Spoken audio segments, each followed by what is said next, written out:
I want to welcome Kennesaw Happenings to a podcast. We're here at Overture, 55 and older. We're located right next to Academy Sports behind QT. And in the studio, I met Jonathan at Rotary, and he mentioned one word, and I about fell out of my chair. So I attacked him afterwards and begged him to come on the podcast. But we're going to have Jonathan tell our viewers who he is, what he does, and who he serves, and then we'll talk. Absolutely. My name is Jonathan Tremblay. A lot of people call me John or JT. I run a business called Gretrix. It's a combination of great metrics put together. We primarily specialize in technology integration and automation.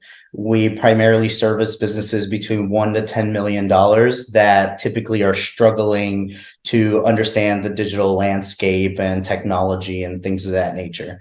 I worked for a lot of major corporate companies and Fortune 500 companies like Mercedes-Benz, Patron Tequila, Johnson & Johnson. And I'm striving to bring a lot of that stuff down to the rest of businesses out here who just don't know what they're doing half the time, and that's okay, right? We're here to help. Yeah, and it's, technology's moving so fast. And it's like anybody in my generation, and I'll say the 66-year-olds, we're like lost. I mean, it's like this thing happened so quick that it really blindsided business owners on how important technology is to the growth of their business. So how long ago did you start the business? Started the business about 5 years ago. And, working for corporate, did you kind of like say, okay, small businesses need what I'm teaching or what I'm providing for the big companies? What was that like when you first jumped out? Because a corporate job is a cush job. Yes. They're going to pay you whether you do anything or not. When you're in your own business, you look in the mirror and it's like, if I don't produce today and add value, nothing comes in. Yes. How did you handle that? Yeah, so at the time, I had kind of escalated to a very large career in the corporate world. I had become a VP of different departments and things of that nature. And I got to that point that I was like, it's all great. There's money and the job is easy and everything else. But what does all mean at the end of the day, right? Mm-hmm. What am I really making a difference, right? I mean, no offense to Mercedes-Benz, but if I'm helping them sell more cars, what does that really mean at the end of the day? I have a very personal and very meaningful story for me, mm-hmm. which I'll share with you shortly, but I wanted to get out there and do something different. Unfortunately, to your point, right, one of the traps of, I feel like, what happens within the corporate world is you start making so much money that you get to a point that it's like starting your own business becomes, a fraction. And like you said, you're working 10 times the amount of effort for a fraction of the money. Yep. But for me, again, it really was never about the money. It was about me making a difference and about me making an impact. And so I actually started the business on the side while I managed a mm-hmm. VP position in different companies and things like that. I actually was not able to quit my full-time jobs until about 2 years ago. Mm-hmm. My last job right before I quit, I actually kind of took a demotion to try to not be as busy at work so that I could continue to grow the business. Mm-hmm. And then about 2 years ago, I quit my job and have been full-time ever since. But yes. Well, when you do that, it is a leap of faith. Yes. Because there's no guarantee that the paycheck's going to come in. Yeah. And I always and you said something just a second ago, you make so much money in your primary skill mm-hmm. that when you have to make that bridge, that leap, it goes way down, yes. Down to zero.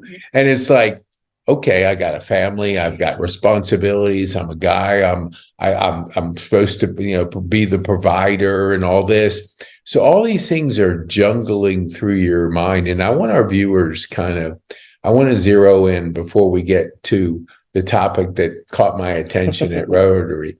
I want you to speak to that very thing, because you said you did it on the side. I love side gigs. Yes. Because I think if you don't have a side gig, you don't have that protection from all of a sudden your boss coming in at Mercedes-Benz and saying, Jonathan, hey, we're making some changes and we want you to move to Butte, Montana. No, I don't think so. Right. Yeah. So then you have to decide at that point, are you going to say no and possibly have your job eliminated? Or are you going to take something that may not be in your best interest? So speak to the side hustle first. I want you to just, why did you do that?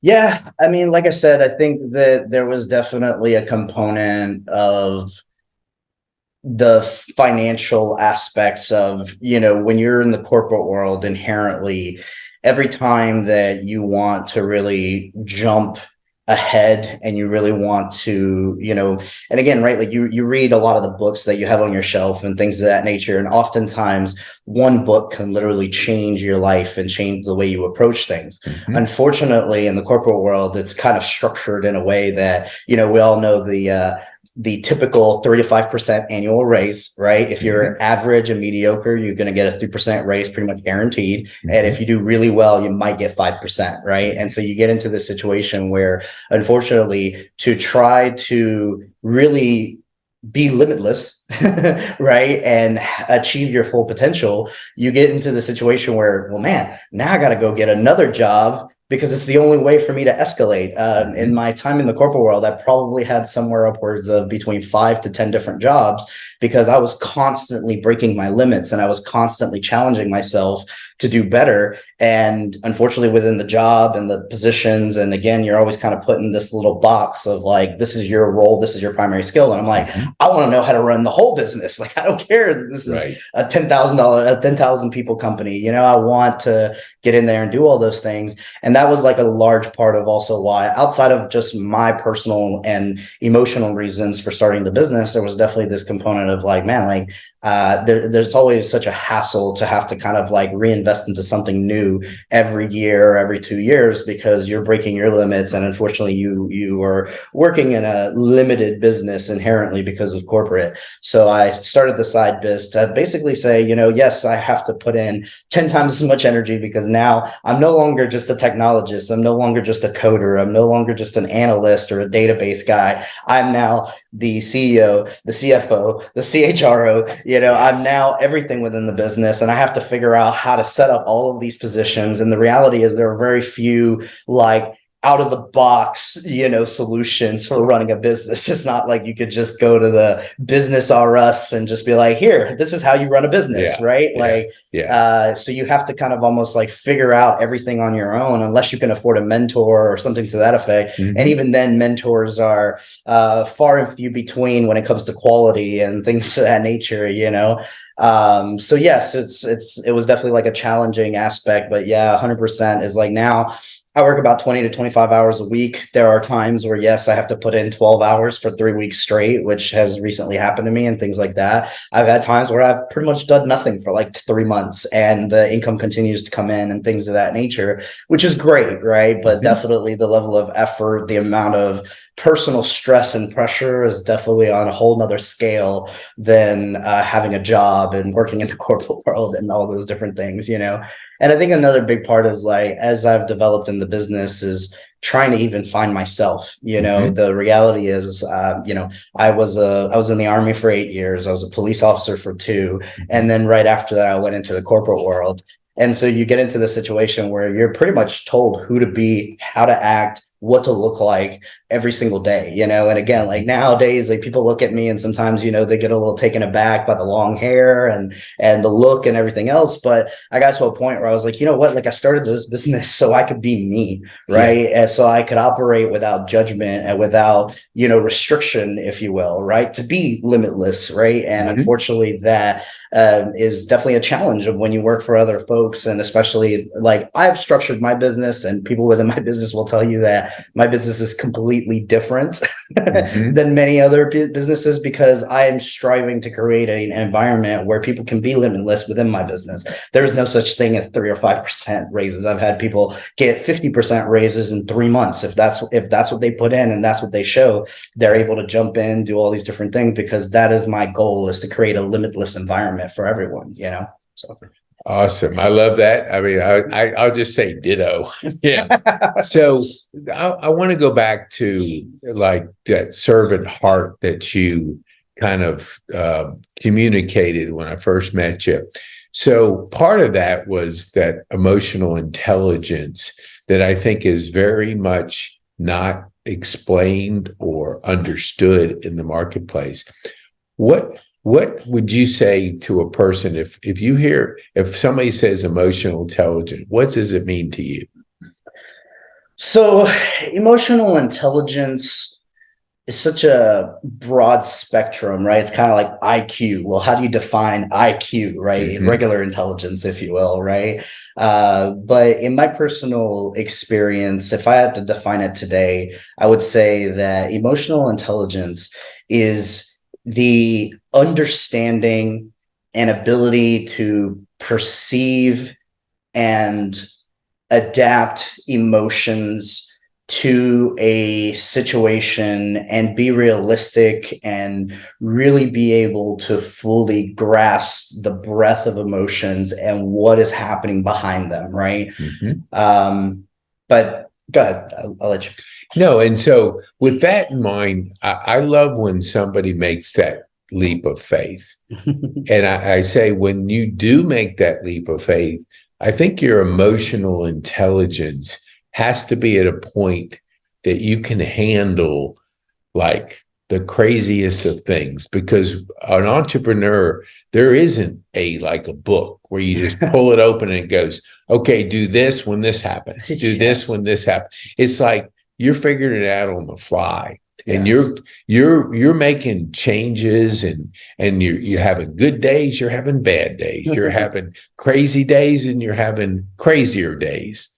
So in your, like, speaking to businesses, what has it helped you do in your business to have kind of a better understanding of emotional intelligence than most? How has that prepared you for what you're doing now? Oh man. So if you don't mind, I think that to really fully grasp the breadth of the situation, I want to just kind of go into a little deeper of everything, right? If you're comfortable with it, please. I am. Yes. I'm here to listen. I didn't want to change up your format of questions. No, there isn't. Okay, cool. People say, hey, here's the questions I want you to ask. I said, nope. Yeah. It doesn't work that way. No, 100%. So, okay. So just for everyone to really, truly grasp the depth of everything, I grew up in a household where my parents had me at 17 and 18.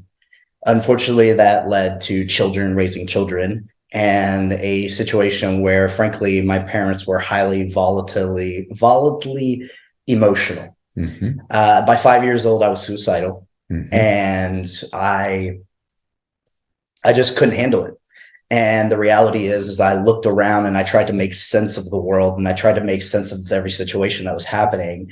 And what ended up happening is I got out of my suicidalness, and I got out of that situation by realizing how illogical my parents were being in a lot of different circumstances. And as I walked around looking at different circumstances, I went, interesting. Emotions are involved here. And the emotions are causing people to be illogical and to do things that are not to their benefit and are hurting everyone around them. And so the irony of the whole situation is that at that moment, I swore off emotions completely. I was actually an anti-emotions person. I actually used to coach and mentor people in my early 20s and tell people that emotions were the devil, that emotions were actually the worst thing possible. I became highly unemotional. I became a robot, if you will. And the reality is by being able to face just about any situation in any circumstance and not respond emotionally and respond logically and respond appropriately is actually what helped me get super far in the corporate world. When I entered the corporate world, I was making $55,000 the first job that I got. Within a year, I was making over 120, and within 2-3 years, I was actually at the VP levels, because every decision that I ever made was logical and appropriate. Like, it was like, you can't challenge my decision making because there's never emotions involved. Mm-hmm. Now, when I started to run my business, so going back to your original question, I was able to actually mount a business, and we have had consistent growth. We've had a couple of years of difficulty because I started my business 6 months before COVID. Mm-hmm. So if that tells you anything, you don't need to say anything more. Yeah. So, but the reality is as I got into my business, I started to experience all sorts of challenges that didn't exist for me in the corporate world, right? In the corporate world, you're asked to do a job. As long as you achieve those goals and you achieve those plans, then you're good to go, right? And inherently, you're depending on yourself. And even with when you have employees and people underneath you, there are very strict guidelines and rules, and the emotions don't matter. Like, you either achieve it or you don't. And I was always, fair and everything of that nature. But once I got to my own business, I struggled a lot with sales. I couldn't sell a single soul, because the reality is I have learned now, right, that, and that's what happened, is my business is actually what caught me on to the whole emotional intelligence piece. Mm-hmm. I was struggling for years, and I was like, man, I don't understand what is going on. I met my wife through the business, mm-hmm. and my wife is a highly emotionally intelligent person. Oh. And so I started to notice that she was getting 10 times the results that I was with my own employees and team members, with sales, with clients and things of that nature. And I was like, what in the world is going on? My wife actually comes from a background of restaurant management and, bartending and things of that nature, and no corporate level experience. And yet she was selling, $200,000, $300,000 contracts. She was out there, taking incredible team members who would sometimes, get emotional and react in a very illogical way. And I'm sitting here going, as a logical person, I don't get it. What is going on, Mm-hmm. And the more that I watched her and the more that I saw her, I started to realize, I was like, man, she has like a superpower. What is the superpower? I don't get it, right?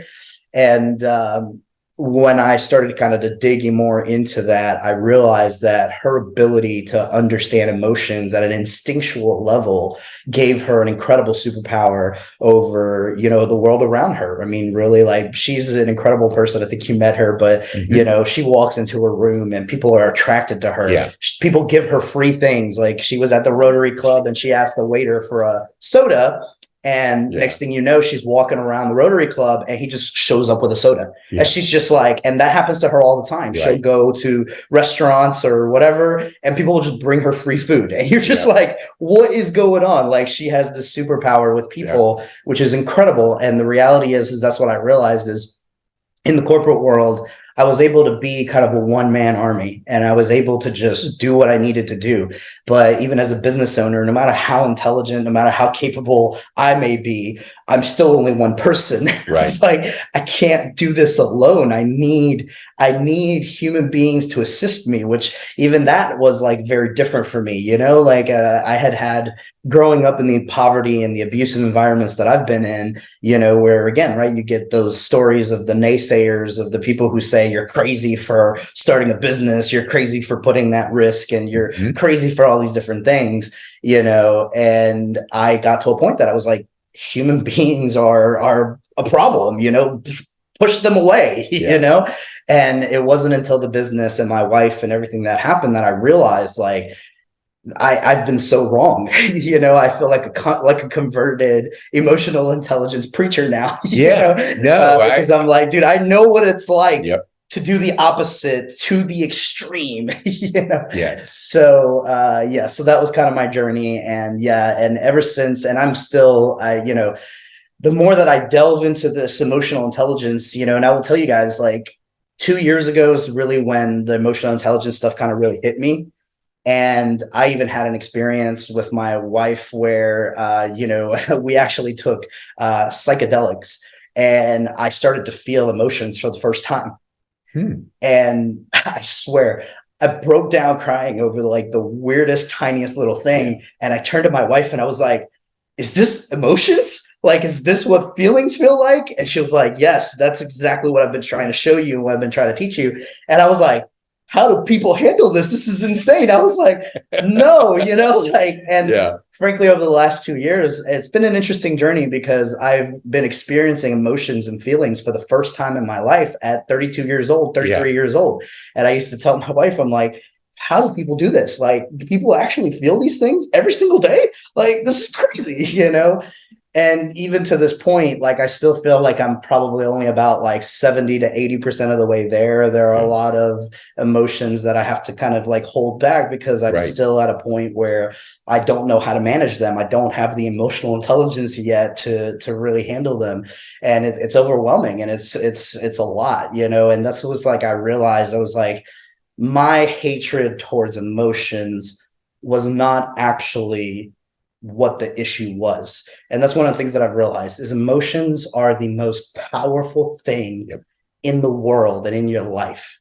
What is destructive, unfortunately, it's like anything else in the world, right? Like nuclear power used in the appropriate way can actually, provide amazing results, but inappropriately can destroy everything around it, right? And that's kind of what I realized is like, it wasn't the emotions themselves that were the problem. It was emotionally unintelligent people mishandling emotions and destroying everyone around them like a nuclear bomb, rather than trying to use it for good and things of that nature, and that was kind of my journey and my realization. I was so looking forward to this. I was like a kid on Christmas Day because what I had a feeling, I didn't know, but when you mentioned that one word, it opened up for me, not a Pandora's box, but a box of all these thoughts and ideas and things that you now kind of start tying things together. I want to go back what you said about your wife. Bartender in the restaurant business. Yes. And this is where I want our viewers to kind of grab hold of. The skills that you learn as a bartender and as a servant in a restaurant are unmatched. You cannot read it in a book. Yes. It's like she's able to read people, able to talk to people, able to understand people, because that empathizing, that skill of putting yourself in somebody else's shoes doesn't come in a classroom. No. It doesn't come in the corporate role because you're trying in the corporate role to beat everybody. It's like there's no collaboration in that role. Yes. But in a bartender, you are in the restaurant, you have to work with so many people, and the tips depend on your emotional intelligence. Yes. You probably, she would come home and go, Jonathan, I made this last night, and you're going like, what? People actually give you that much money? Yes, they do. Because you have that way of talking to people that nobody can understand until you're put in that position.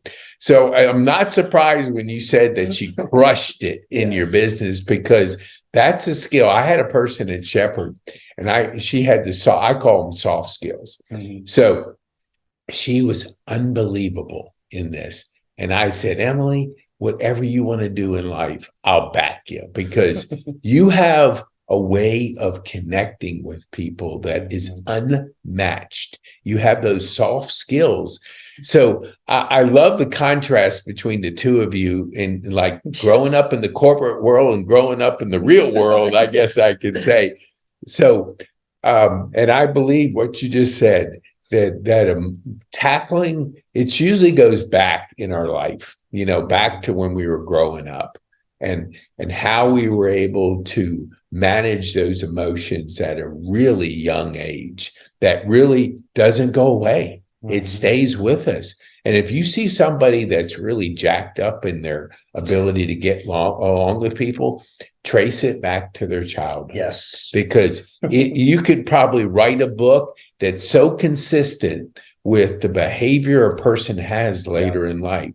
So I love that transition you guys made. So how did you find your wife? I mean, like, you're not the emotional person. she is the emotional person. Is it opposite attracts, or what was it? Yeah. So, so Linda's background, she worked at Outback for like 10 years. And then she got involved with ex-husband who was unfortunately very abusive. She, going back to your childhood and everything else, right? Mm-hmm. While I grew up in a childhood where my parents were emotionally volatile, but what they would do is they would continuously try to control their emotions by shutting them down. Right. So obviously it makes sense that I learned how to shut down my emotions and live the world that way, right?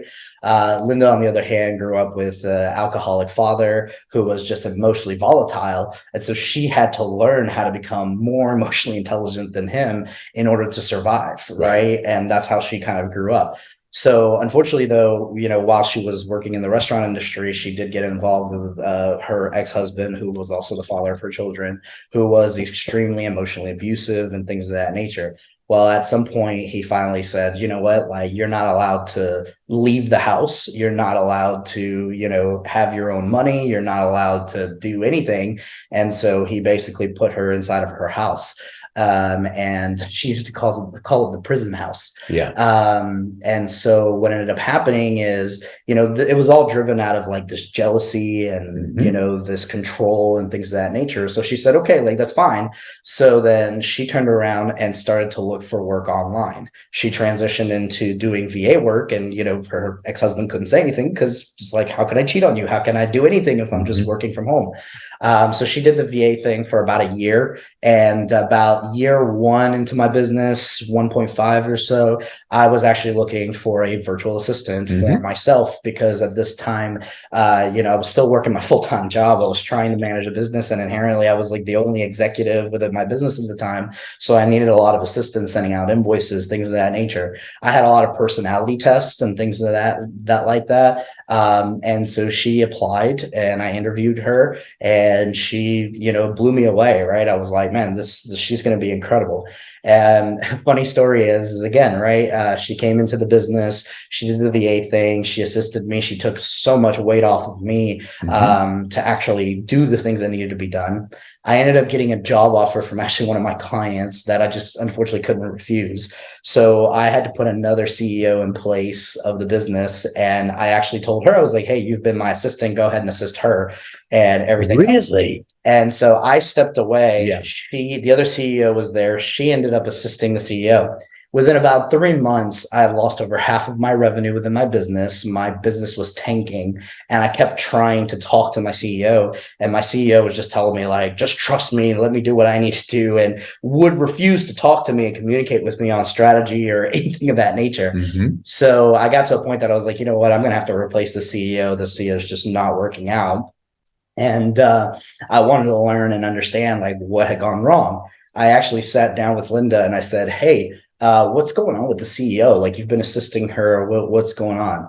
And she just starts telling me, she's like, well, JT, I got to be honest with you. Like, when you were CEO, you would do this, this, this, this, this, and this. And she's not doing any of those things. I've tried to suggest to her, and I've tried to like talk to her, but she just kind of seems set in her ways. And so I'm sitting here going, man, I was sitting here telling myself, I was like, how am I going to find a CEO that I can afford? My business is barely making like $15,000 a month. Like I can't even afford a legitimate CEO. I was like, but if I can just get somebody who understands at least what needs to be done, I can coach them into doing the rest. But it has to be someone who has the same mentality, who has that same understanding and that same vision. And then Linda's sitting here telling me all the things that I'm doing, that I was doing, that was working. And I was like, yes, those are the things that are important. And so I turned around and I told her, and I said, you know what? How would you like to be CEO? Wow. And she kind of freaked out at first. She's like, wait, what do you mean? That's a lot of responsibility and everything else. But I told her, I was like, don't worry, like, you're not going to do the job well. It's okay. I understand, but I will train you. I will coach you, and I will be there for every step of the way to help you there. She was the CEO for about 2.5 years of the business, successfully grew it, doubled the revenue within 6 months, and did very well. At the time, I was actually married, and we were purely, just work companions and things of that nature. She was my assistant. She became my CEO. She did a phenomenal job. We kept everything very platonic and very normal. Like, there was no interest there. Unfortunately, I was also married to a narcissistic spouse who was also very emotionally abusive. And so throughout that situation, I ended up getting to the point that I was finally ready for divorce and all that stuff, which is then when I shared a lot of my personal life with Linda, because I had to tell her, I was like, hey, like, you're the CEO of my business. I've been here to kind of help you along throughout every step of the way. Unfortunately, I'm at a point now where I have to go through a divorce. I don't know how much I'm going to be able to help you. So you're probably going to have to be CEO on your own for about the next 3 to 6 months, just FYI, you know, and that initiated a lot of conversations. I finalized my divorce relatively quickly, and everything else. And when I started to share about a lot of what I was going through, she started going, wait, that's not normal. Like, you're not supposed, it's not okay for your spouse to like make you feel bad about everything that you do, that like, that's a divorceable offense. You know, she was, you know, she came from an alcoholic, abusive, you know, parent. And unfortunately, she comes from out in the country where unfortunately a lot of men and a lot of situations are like that. And so she honestly just thought that like her situation with her husband was just normal. It's okay that, you know, he slammed me against the wall. Like, it's like those things are normal, right? Like that happens in every relationship. Wow. And so unfortunately that was a big part of where, you know, again, I told her, I was like, well, you know, heck, like I'm not even in a situation as bad as you. And I've gotten to a point where I've spoken to my pastor, I've spoken to everyone, and I've got to get out of this. It was starting to have an impact on my son, and my son was starting to develop a lot of trauma and a lot of poor behaviors because of the abuse. And so that's when I decided, I was like, I'm done with this. And ironically, about 3 to 6 months later, she ended up in a situation where her own son started to demonstrate this same behaviors, these same abusive behaviors and aggressive and violence and things of that nature. So I told her, I was like, hey, like, do what you need to do. I'll help you out. And she was actually out in the country past Athens, and she moved down here. And actually, you moved into an apartment right behind Costco down here, down the road. Yeah. And we helped each other out. And, you know, I got through my divorce. She got through hers. She got an apartment. We were working together very well. Her children were about the same age as my son. And so, you know, to kind of just be there to support her, our children started playing all the time. And then eventually we started to realize that a lot of the interpersonal aspects of who we are also matched very well in the same way that we worked very well in the business world. And eventually it just led to one thing or another. And then we realized, we're like, you know, man, we're very happy together and we enjoy ourselves. And the reality is we love each other. So, you know what, let's just do this. And so about 6 months after her divorce, we ended up actually getting together, and you know, the rest is history. Wow. I was excited about what I thought was one aspect of the word you said, not, of course, knowing the story. Yes. You know, but this absolutely blows me away. I mean, what I want our viewers to kind of dial in on, because I'm listening to it for the first time, like you guys are listening to it for the first time, is that, you know, when you grow up with a environment that forms your thinking, it doesn't go away once you hit 18 or whatever age. It stays with you, and for a lot of people, the rest of their life. And so the emotional, and, you know, we'll go back to that emotional intelligence, is like you're in kindergarten, because you have not grown up emotionally. You've grown up by age, but the emotion hasn't matched your growth. So I think it's really important to have both the age of a person and their emotional age grow the same way.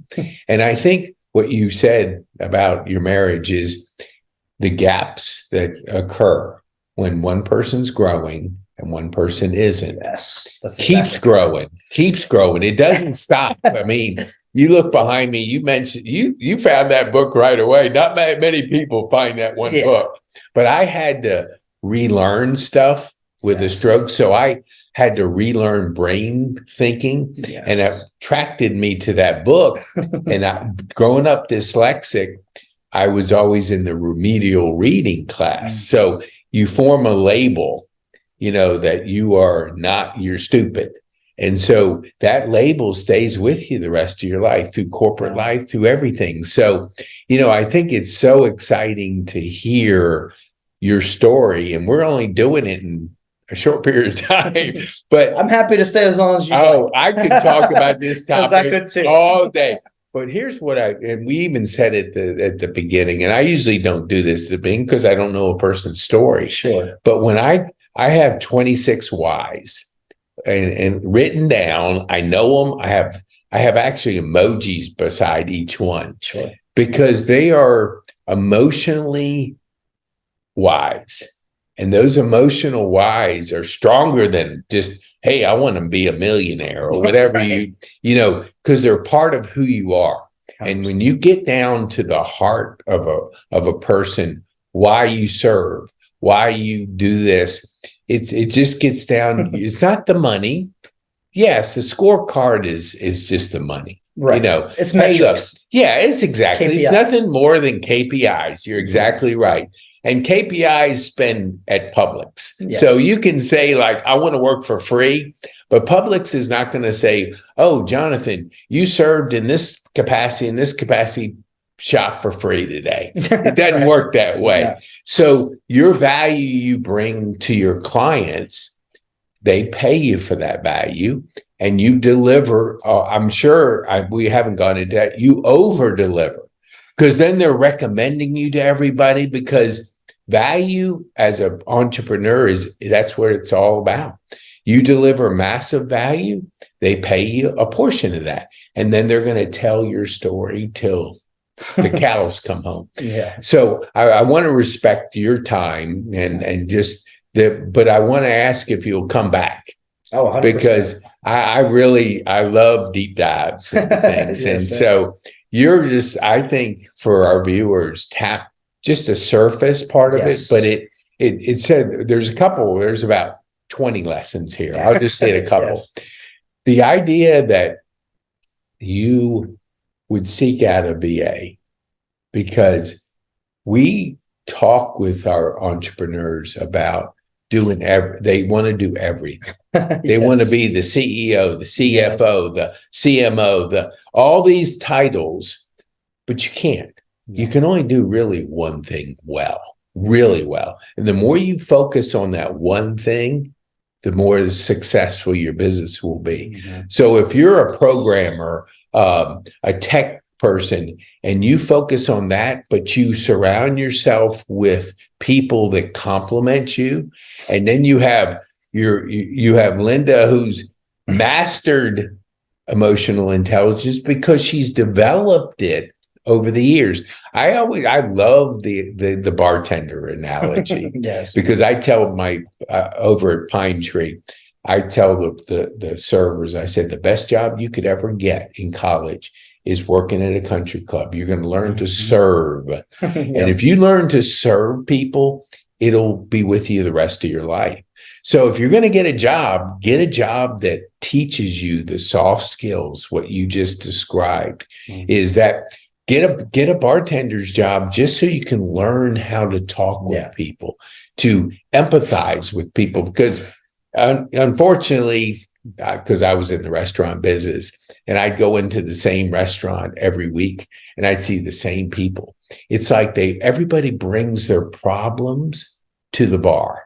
And so the bartender becomes the therapist, the pseudo-therapist, the fast therapist. Yeah, hey, I'm going down to see Linda, not the bar, because Linda understands me. She kind of gets to know the family, and it's like I was absolutely flipped out when I'd see the same people there, and then and the person would say, "Man, I make such good money.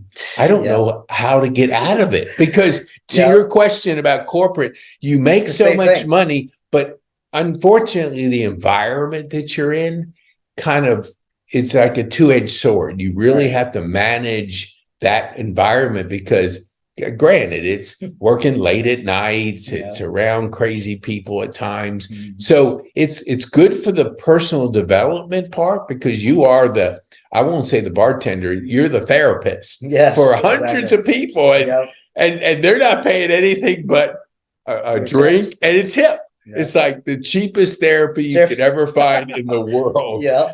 Yeah. And it's not like when you go to a therapist, they go, okay, Jonathan, your time's up. Boom. And it's like, but I have to say something else. And it's no, see you later. But when you're in that bartending, it's like, it's not like they cut you off. She's listening, she's empathizing, she's understanding her customers, which is good for the business, because the more you develop that connection emotionally with a customer, the better it is. 100%. So I want you to tell our viewers, how would they get a hold of you to support your IT business? We'll talk about the other part, but just how can they get a hold of you?